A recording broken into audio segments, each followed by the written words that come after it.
الحمد لله رب العالمين والصلاة والسلام على من كان نبيا وآدم بين الروح والجسد أما بعد فأعوذ بالله من الشيطان الرجيم بسم الله الرحمن الرحيم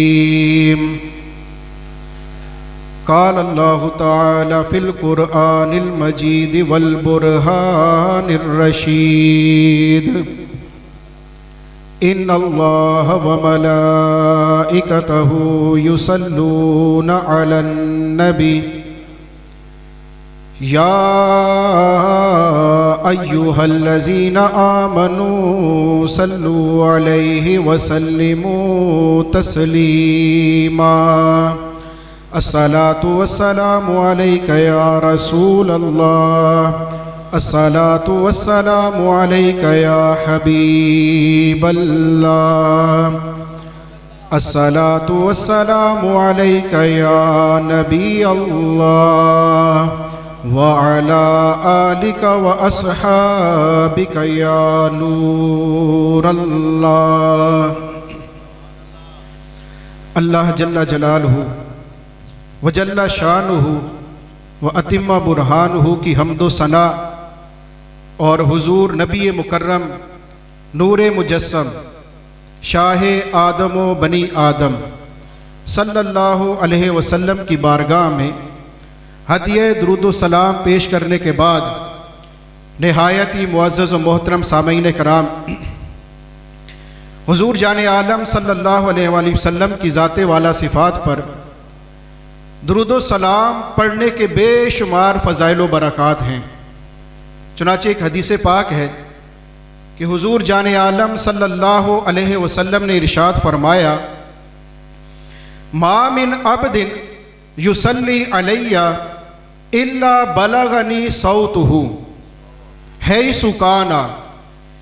حدیث پاک کے ترجمے کا مفہوم یہ ہے کہ حضور نبی کریم صلی اللہ علیہ وسلم نے ارشاد فرمایا، ما من عبد، میرا کوئی بندہ ایسا نہیں ہے، کوئی میرا امتی ایسا نہیں ہے، صلی علیہ کہ جو مجھ پر درود پاک پڑھے، الا بلغنی صوتہ مگر یہ کہ اس کی آواز، یہ جو درود و سلام پڑھتا ہے اس کی آواز مجھ تک پہنچتی ہے۔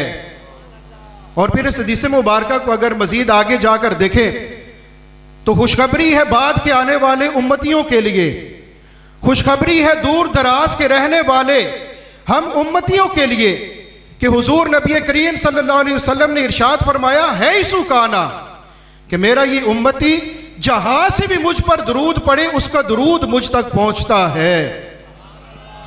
بھائی کسی کے ذہن میں آ سکتا تھا کہ ہو سکتا ہے کہ جو حضور کی اس مجلس کے اندر موجود ہو حضور تک صرف انہی کی آواز پہنچتی ہو، جو مدینے کے اندر موجود ہو فقط انہی کی آواز حضور تک پہنچتی ہو، یا حرم کے اندر یا مکے کے اندر جو موجود ہو تو فقط اسی کی آواز پہنچتی ہو۔ لیکن حضور نبی کریم صلی اللہ علیہ وسلم نے ارشاد فرمایا حیث کانا، کہ میرا کوئی بھی امتی دنیا کے جس کونے سے بھی مجھ پر درود پڑے گا میں محمد عربی اس کی آواز کو سنتا ہوں۔ اور یہی حدیث مبارکہ تھوڑی اس کی مزید تفصیل سنیے کہ کسی کے ذہن میں آ سکتا تھا کہ ہو سکتا ہے کہ حضور زندہ ہیں تو درود کو سنتے ہوں، بھائی دنیا کے اندر موجود ہیں تو ہماری آوازوں کو سن لیں، اور اگر دنیا سے پردہ کر جائیں تو ہو سکتا ہے کہ پھر ہماری آوازوں کو نہ سنیں۔ تو صحابہ اکرام نے حضور کی بارگاہ میں عرض کی، ابعد وفاتی کا یا رسول اللہ، یا رسول اللہ کیا آپ دنیا سے پردہ کر جائیں تب بھی آپ ہماری آوازوں کو سنیں گے؟ تو حضور نبی کریم صلی اللہ علیہ وسلم نے ارشاد فرمایا بعد وفاتی، اے میرے صحابہ یہ جو درود سننے کا میں تم سے کہہ رہا ہوں یہ صرف دنیا تک نہیں بلکہ اگر میں دنیا سے پردہ کر جاؤں تب بھی تمہارے درود کی صداؤں کو میں سنوں گا۔ اور پھر آگے اس کی وجہ بھی بیان فرمائی۔ حضور نبی کریم صلی اللہ علیہ وسلم نے ارشاد فرمایا فنبی اللہ حی یرزق، کہ اللہ کا یہ نبی زندہ ہے، اللہ کی جانب سے رزق دیا جاتا ہے۔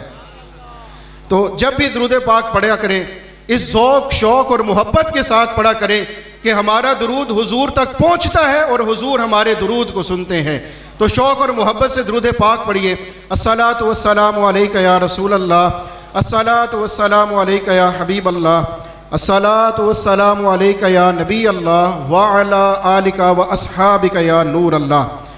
نہایت ہی معزز و محترم سامعین کرام، آیت درود تقریباً آپ ہر مجلس کے اندر سنتے ہوں گے، کہیں پر بھی اگر دین کی بیٹھک ہوتی ہوگی تو اس کے اندر آیت درود لازمی پڑھی جاتی ہے۔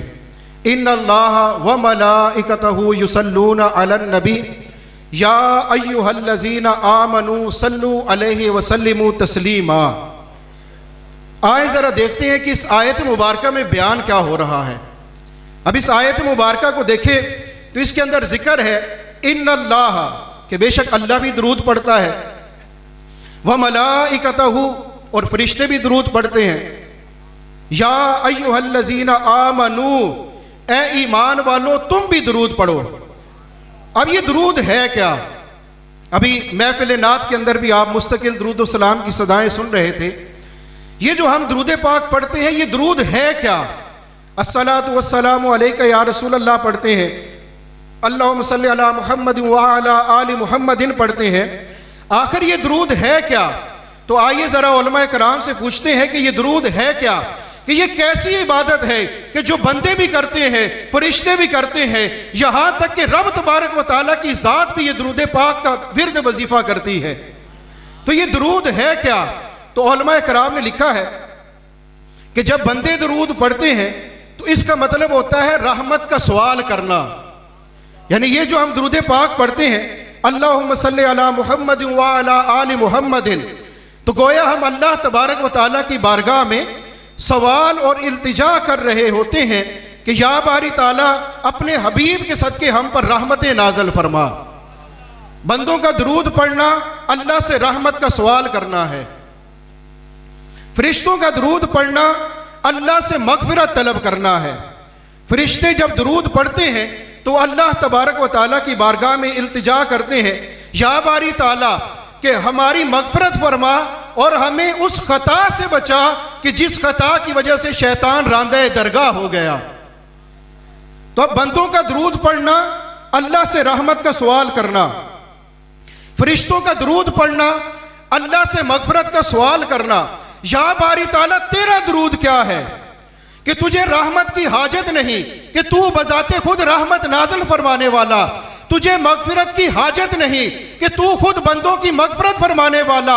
تو یا باری تعالیٰ تیرا درود کیا ہے؟ پھر اس آیت مبارکہ کا مطلب کیا ہے، مفہوم کیا ہے؟ جب تو درود پڑھتا ہے تو کیا کرتا ہے؟ تو آؤ ذرا امام بخاری کی بارگاہ میں حاضر ہوتے ہیں، ان سے پوچھتے ہیں اے بخاری تو نے تو حدیث کی کتاب لکھی کہ جو قرآن پاک کے بعد سب سے زیادہ صحیح کتاب ہے، تو ہی ہمیں بتا، تو تو بہت بڑا عالم ہے، تو تو بہت بڑا محدث ہے، تو حضور کی حدیثوں کو جانتا ہے، تو قرآن کی تفسیر کو جانتا ہے، اے امام بخاری آج ہمارے اس مسئلے کو حل کر دینا کہ اللہ کا درود پڑھنا کیا ہے۔ تو امام بخاری فرماتے ہیں کہ ایک روایت ہے جس کے اندر ابو العالیہ روایت کرتے ہیں کہ اللہ تبارک و تعالیٰ کا درود پڑھنا کیا ہے۔ امام ابو العالیہ فرماتے ہیں کہ اللہ تبارک و تعالیٰ جب اللہ اپنے حبیب پر درود پڑھنے کا ارادہ کرتا ہے تو رحمت کا سوال نہیں کرتا، مغفرت کا سوال نہیں کرتا، بلکہ رب تبارک و تعالیٰ جب اپنے حبیب پر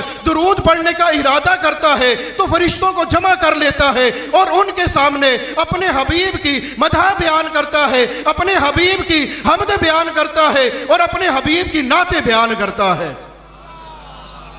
اللہ کا درود پڑھنا فرشتوں کو جمع کر کے ان کے سامنے اپنے حبیب کی تعریف کو بیان کرنا ہے۔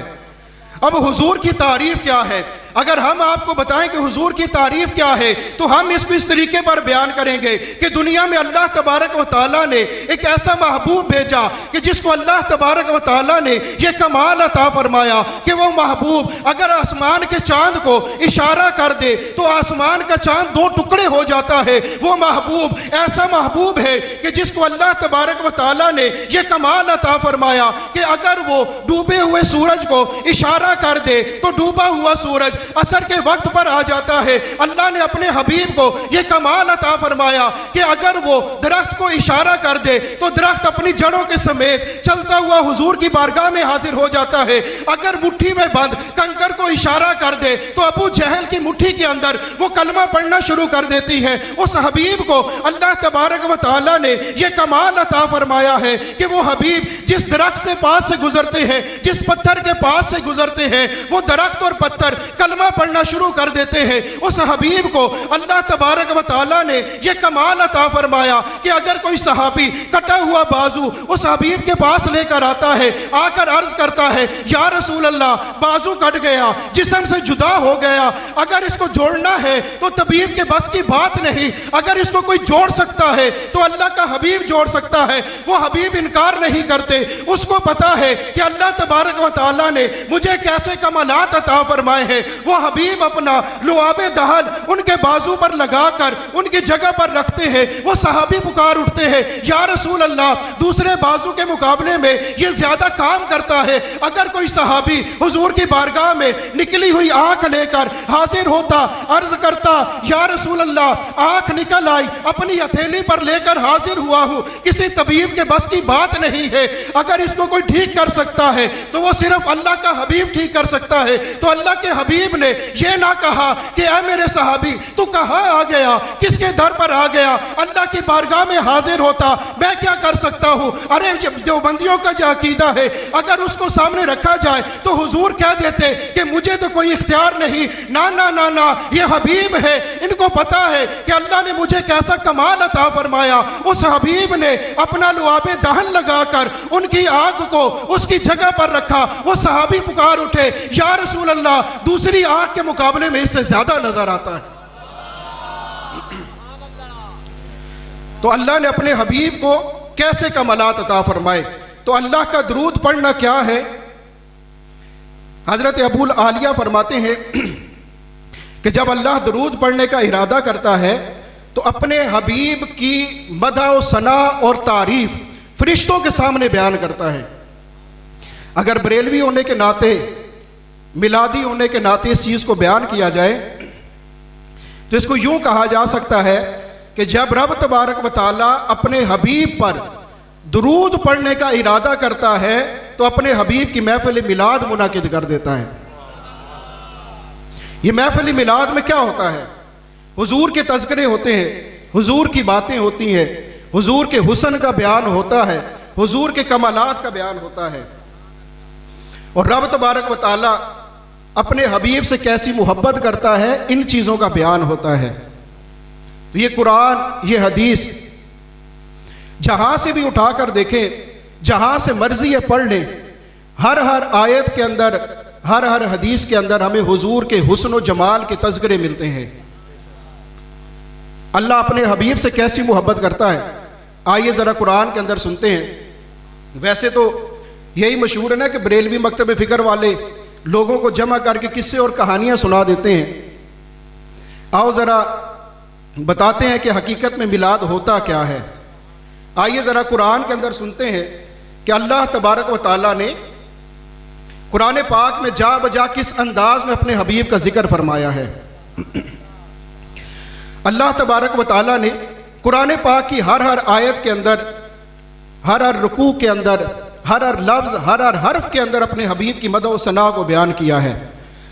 چنانچہ اللہ تبارک و تعالیٰ نے اپنے حبیب صلی اللہ علیہ وسلم کی زلف مبارک کا ذکر کرتے ہوئے اور حضور نبی کریم صلی اللہ علیہ وسلم کے چہرہ مقدسہ کا ذکر کرتے ہوئے ایک جگہ پر قرآن پاک میں ارشاد فرمایا والفجر ولیال عشر، اور اے محبوب صبح کے وقت کی طرح چمکتے ہوئے آپ کے چہرے کی قسم کہ صبح کا وقت وہ وقت ہوتا ہے کہ جس کی روشنی ایسی روشنی ہوتی ہے کہ اس کے اندر آنکھیں تھکتی نہیں ہے، چاہے آنکھوں کو جتنا مرضی ہے کھول کر دیکھ لو، آنکھوں کو سکون محسوس ہوتا ہے، اطمینان محسوس ہوتا ہے۔ اسی آیت مبارکہ کی جب اعلیٰ حضرت علیہ الرحمہ نے تفسیر بیان کی تو فرمایا والفجر، اے محبوب صبح کے وقت کی طرح روشن روشن ٹھنڈے ٹھنڈے حسن والے آپ کے چہرے کی قسم، ولیال عشر، اور 10 راتوں کی قسم۔ اس آیت مبارکہ کی تفسیر کرتے ہوئے بعض مفسرین کرام نے لکھا کہ اس سے مراد محرم الحرام کی 10 راتیں ہیں، بعض نے لکھا کہ اس سے مراد ذی الحجہ کی 10 راتیں ہیں۔ یہ ساری تفسیر اپنی جگہ پر میرے امام فرماتے ہیں کہ 10 راتیں محرم کی مراد لے لیں وہ بھی ٹھیک ہے، 10 راتیں ذی الحجہ کی مراد لے لیں وہ بھی انتہائی افضل اور اعلیٰ ہے۔ لیکن اگر اس آیت مبارکہ کی تفسیر عشق کی زبان میں کی جائے، حضور کی محبت میں کی جائے، تو میں یہ کہوں گا کہ یہاں پر 10 راتوں سے مراد 10 راتیں نہیں ہے، بلکہ حضور کے چہرہ انور پر آنے والے 10 طرح کے بال ہیں۔ اللہ تبارک و تعالیٰ نے اگر پہلی آیت مبارکہ میں حضور کے چہرے کی قسم اٹھائی ہے تو یہاں پر اللہ تبارک و تعالیٰ نے حضور کے چہرہ انور پر آنے والے 10 بالوں کی قسم اٹھائی ہے۔ آؤ ذرا گنتے ہیں وہ 10 بال کون سے بال ہیں۔ 2 بال یہ ابرو کے بال ہیں، 2 بال یہ پلکوں کے بال ہیں، ملا کر یہ 4 بال ہو گئے۔ پھر 2 بال پلکوں کے نیچے آنے والے بال، یہ 6 بال ہو گئے۔ پھر حضور نبی کریم صلی اللہ علیہ وسلم کے مونچھ مبارک کے بال، یہ 7 بال ہو گئے۔ پھر داڑھی مبارک کے بال، یہ 8 بال ہو گئے۔ اور روایتوں کا مفہوم ہے جب حضور سر مبارک پر کنگھی کرتے تو درمیان سے مانگ نکالتے تھے تو 2 بال یہ ہو گئے، 8 اور 2 ملا کر یہ 10 ہو گئے۔ تو اعلیٰ حضرت فرماتے ہیں کہ اگر اس آیت مبارکہ کی تفسیر عشق کی زبان میں کی جائے تو اللہ تبارک و تعالیٰ نے ولیال عشر سے 10 راتوں کی قسم نہیں کھائی، بلکہ حضور جان عالم صلی اللہ علیہ وسلم کے چہرے پر آنے والے 10 بالوں کی قسم اٹھائی ہے۔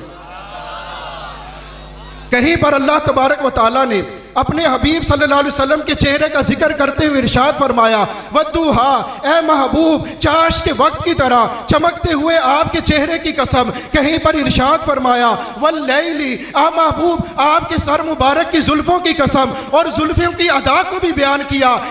اذا سجا، اے محبوب جب وہ زلفیں آپ کے چہرے انور پر آئے تو اس وقت آپ کا جو حسن ظاہر ہوتا ہے، اس وقت آپ کے حسن کی قسم۔ کہیں پر اللہ تبارک و تعالیٰ نے حضور کے کلام کو اپنی طرف منسوب کرتے ہوئے فرمایا وَمَا يَنْتِقُ عَنِ الْهَوَىٰ إِنْ هُوَ إِلَّا وَحْيٌ يُوحَىٰ۔ یہ محبوب ایسے محبوب ہے جو اپنی زبان سے جو کچھ بولتے ہیں وہ اپنی طرف سے نہیں بولتے، مگر اللہ تبارک و تعالیٰ کے کلام کو کلام کر کے ادا کرتے ہیں۔ کہیں پر حضور کی اداؤں کو بیان کرتے ہوئے اللہ تبارک و تعالیٰ نے ارشاد فرمایا وَمَا رَمَيْتَ إِذْ رَمَيْتَ وَلَكِنَّ اللَّهَ رَمَىٰ۔ اے محبوب وہ پتھر جو ہجرت کی رات آپ نے کفار کی طرف پھینکے تھے اور وہ سارے کے سارے اندھے ہو گئے تھے، وہ پتھر آپ نے نہیں پھینکے تھے، وَلَكِنَّ اللَّهَ رَمَىٰ، لیکن اللہ تبارک و تعالیٰ نے وہ پتھر پھینکے تھے۔ کہیں پر اللہ تبارک و تعالیٰ نے حضور کے سینے کا ذکر کرتے ہوئے ارشاد فرمایا أَلَمْ نَشْرَحْ لَكَ صَدْرَكَ، اے محبوب کیا ہم نے آپ کے سینے کو نہ کھول دیا۔